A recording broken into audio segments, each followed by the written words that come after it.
Socorro, professor! Eu vim acabar com... Galera, eu estava com saudade de você. Sim, professor Ricardo Kassab na área. Socorro, professor! Socorro, professor, socorro, Tite. Esse é o nosso canal. Que massa que você tá aqui. Galera, hoje a aula...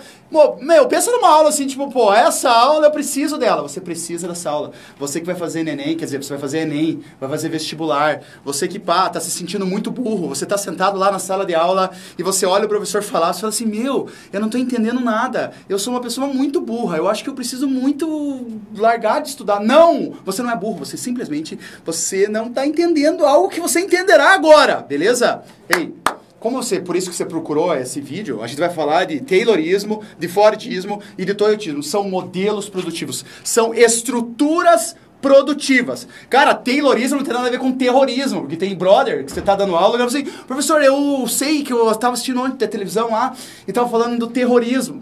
Nada a ver, cara. Eu tô falando de Taylorismo. Tá, para que a gente entenda isso, precisamos voltar lá à primeira Revolução Industrial. Duvido que você saiba o que é a primeira Revolução Industrial. Eu sei, professor. É quando os homens passam a utilizar o carvão. Isso! Sim, na primeira Revolução Industrial, isso aconteceu na Inglaterra, século XVIII. Acontece um lance legal. Os homens percebem que a força produzida pela queima do carvão, ou seja, o vapor... Eles queimavam, eles ferviam a água, produzia vapor, e o vapor fazia a máquina funcionar.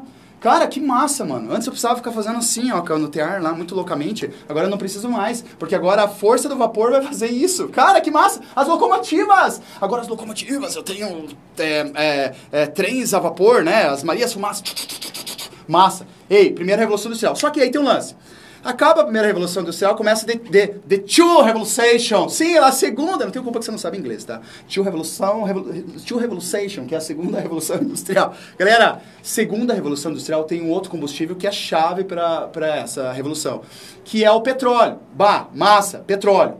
Galera, só que daí nessa segunda Revolução Industrial começam a aparecer formas de produzir de maneira mais adequada, de maneira mais intensa, tentando melhorar o processo produtivo, tentando deixar as coisas mais baratas, tentando deixar as coisas mais rápidas. E aí surgem essas estruturas produtivas que são aplicadas basicamente nas indústrias automobilísticas. Tanto que eu falo aqui de Fordismo, eu lembro de Ford. Eu falo de Toyotismo, eu lembro de Toyota. Ei, esse Taylor não tem numa fábrica. Você não compra um carro Taylor, né? Nossa, eu comprei um Taylor, professor, ele tem 4 marchas. Não, mas esse cara foi muito massa, porque a partir dele há uma revolução na estrutura produtiva. Então começamos por Frederick Taylor. Nossa, o nome dele é Frederick, eu nem sabia. Sim, o nome dele é Frederick Taylor. Esse cara, ele era um administrador. Ele administrava as coisas, ele gostava de administrar. Esse cara... Quem fizer, por exemplo, curso de administração, tipo, quando a pessoa não sabe o que vai fazer no vestibular, ela faz da administração, né? Não, brincadeira, às vezes é verdade. Mas esse cara, se você fizer administração, você vai estudar esse cara lá. Ele é considerado o pai da ergonomia. O que é isso? Ele conseguia, como ninguém, uma técnica, ele propunha a técnica de fazer uma sinergia entre máquina e homem como ninguém poderia fazer. Ou seja, o ser humano vai trabalhar da melhor maneira com a máquina, tentando extrair o melhor da máquina e a máquina vai ser adequada à maneira com que o homem está trabalhando. Beleza. Mas vamos lá, de fato aqui é o que está se pedindo desse Taylorismo aqui. O que eu preciso lembrar do Taylorismo? O que cai no vestibular do Taylorismo? Seguinte, esse cara ele racionalizou a produção. Veja que eu estou numa fábrica, eu estou lá numa oficina, eu venho numa estrutura manufatureira, as coisas são feitas à mão ainda, com pequenas ferramentas, não muito tecnológicas, mas já ferramentas ali para eu trabalhar. E esse ambiente de trabalho, ele era meio desorganizado. Tipo, cara, tinha um cara trabalhando lá no fundo, hey, passa a chave de fenda aí que eu preciso terminar de fazer aqui a porca, mexer a porca aqui. Cara, era meio desorganizado. Esse cara, ele fala o seguinte, não pode ser assim.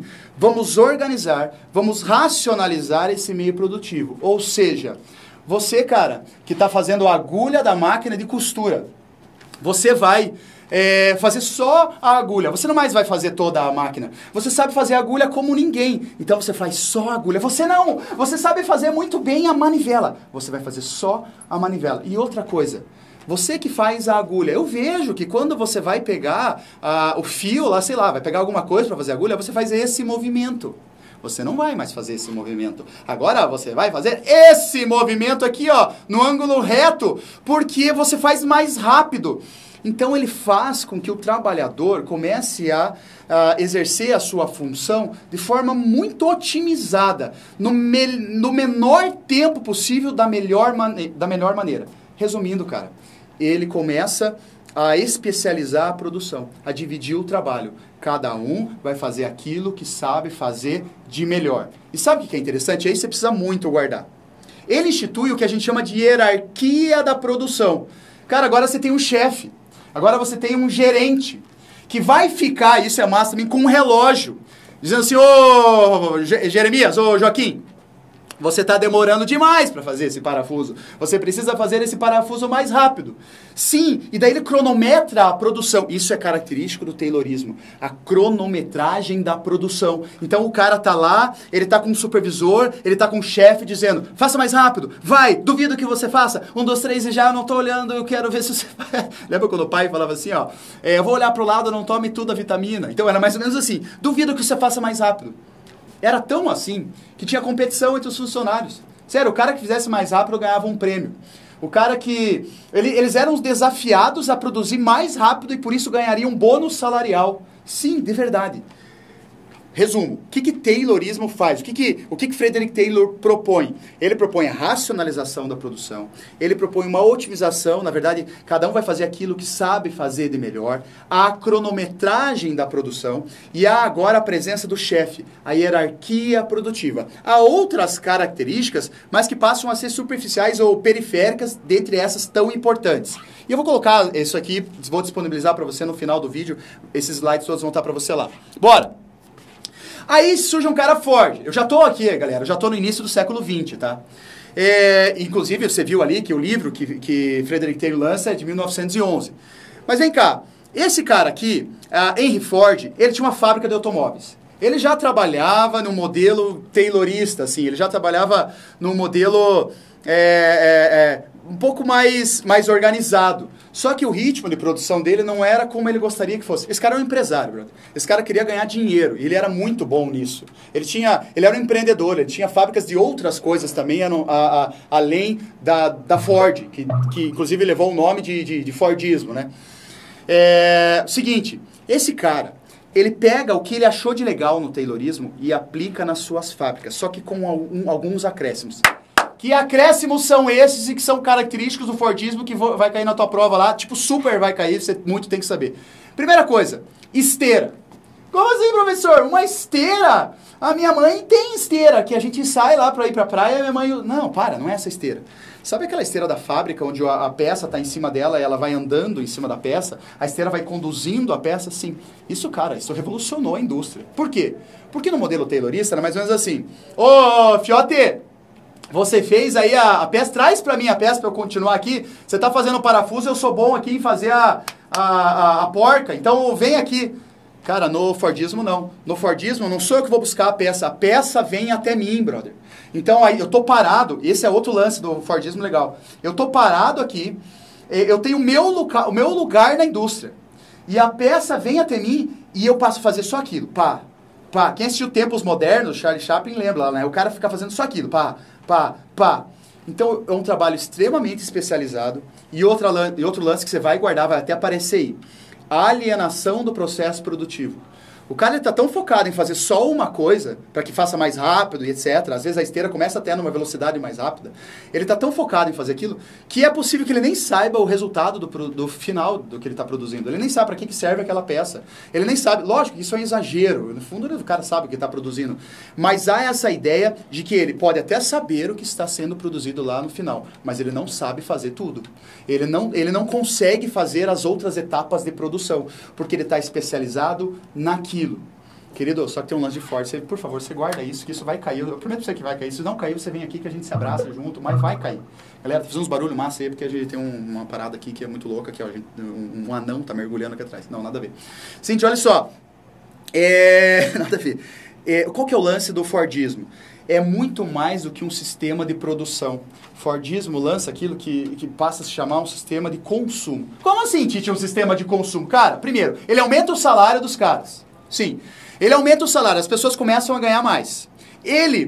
o custo da produção começa a ficar tão baixo, porque ele produz em volume, ele quer produzir bastante. Começa a ficar tão barato o carro. Olha, eu vou te mostrar um carro dele aqui, ó. Esse aqui é o Ford T. Olha que massa, você já deve ter visto isso. Isso parou de ser produzido em 1927. Esse carro foi o carro mais vendido antes do Fusca. Depois o Fusca toma o lugar dele depois da Segunda Guerra. Chega um momento na história que esse carro, de todos os carros do mundo, metade eram Ford T. Cara, então tinha muito carro. As fábricas da Ford tinham pátios com o Ford T e o consumidor ia lá buscar. Esse carro chegou a custar $290 na época, o que era bastante barato. Então, por que eu falo que é muito mais do que um processo produtivo? É um processo de consumo. Porque o trabalhador começa a ter a possibilidade de comprar o carro. Então, movimenta toda a economia.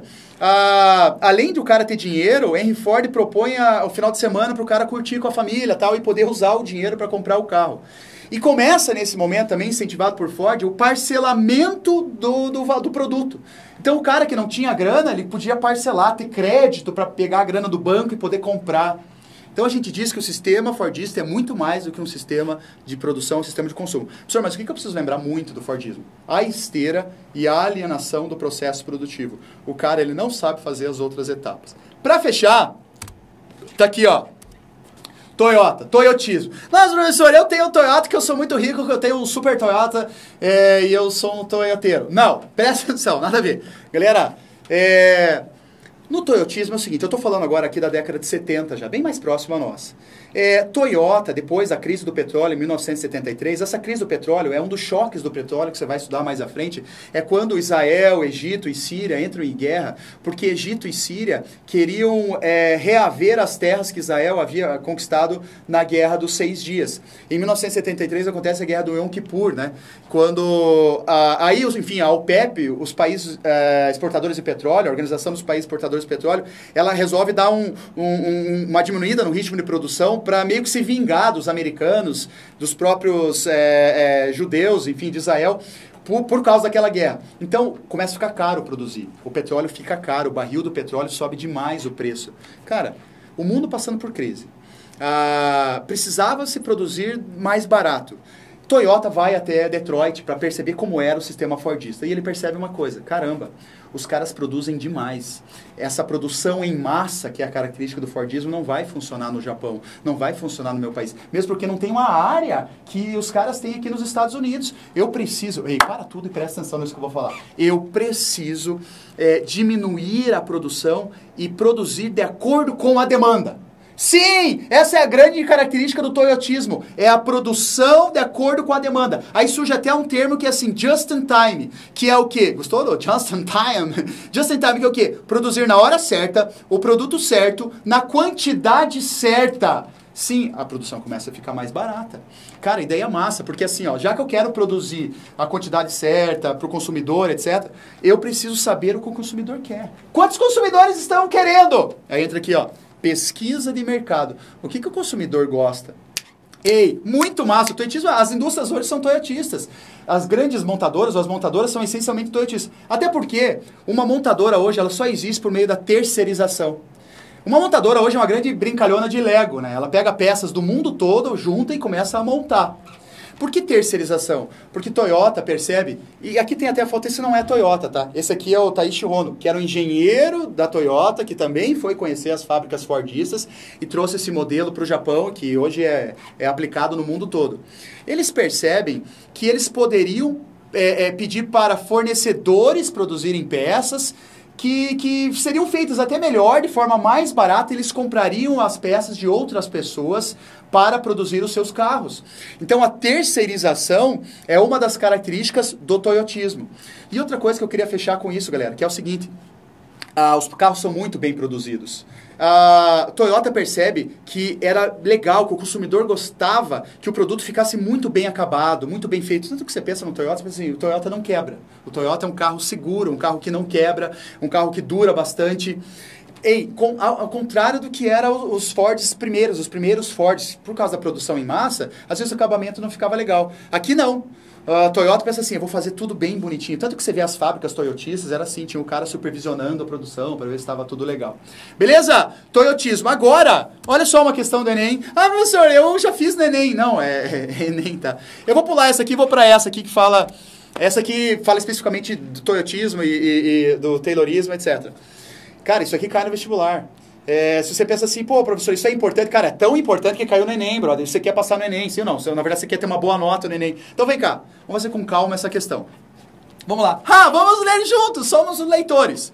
Um operário desenrola o arame, o outro endireita, um terceiro o corta, um quarto o afia nas pontas para a colocação da cabeça do alfinete. Para fazer a cabeça do alfinete requerem-se 3 ou 4 operários, ou seja, cada um fazendo aquilo que sabe fazer de melhor. E aí eu tenho uma charge, bem legal. Primeiro que essa charge, sem ler a charge, já vejo uma esteira, já vejo cada um numa função. E aí a fala diz assim, vou me aposentar amanhã! E sabe o que eu vou fazer? Andar até o fim dessa linha de montagem e descobrir o que estou fazendo há 30 anos. Lógico que é um exagero de linguagem, a charge trabalha dessa maneira, tá? Mas esse exagero de linguagem quer dizer que esse cara está tão especializado aqui, ele está tão bitolado nessa parte da produção, que ele é alienado do processo, ele nem sabe direito o que ele está produzindo. Vamos lá. A respeito do texto e do quadrinho são feitas as seguintes afirmações. Primeira, ambos retratam a intensa divisão do trabalho, a qual são submetidos operários. Sim ou não? Claro que sim. Olha só, aqui tá dividido. Esse faz isso, esse faz aquilo outro. Aqui um operário desenrola arame, o outro endireita. Então, primeira massa, primeira verdadeira. Segunda questão, segunda frase. O texto refere-se à produção informatizada. Mano, já nem tô enxergando isso aqui, mas ó. E o quadrinho, a produção artesanal. Claro que não, tem a presença da esteira aqui, tecnologia intensa aplicada. Não, não é. A segunda está errada. Olha como isso aqui funciona, como estudar funciona. Você está fazendo uma questão do Enem, brother. Ó, ambos contêm a ideia de que o produto da atividade industrial não depende do conhecimento de todo o processo por parte do operário. É verdade.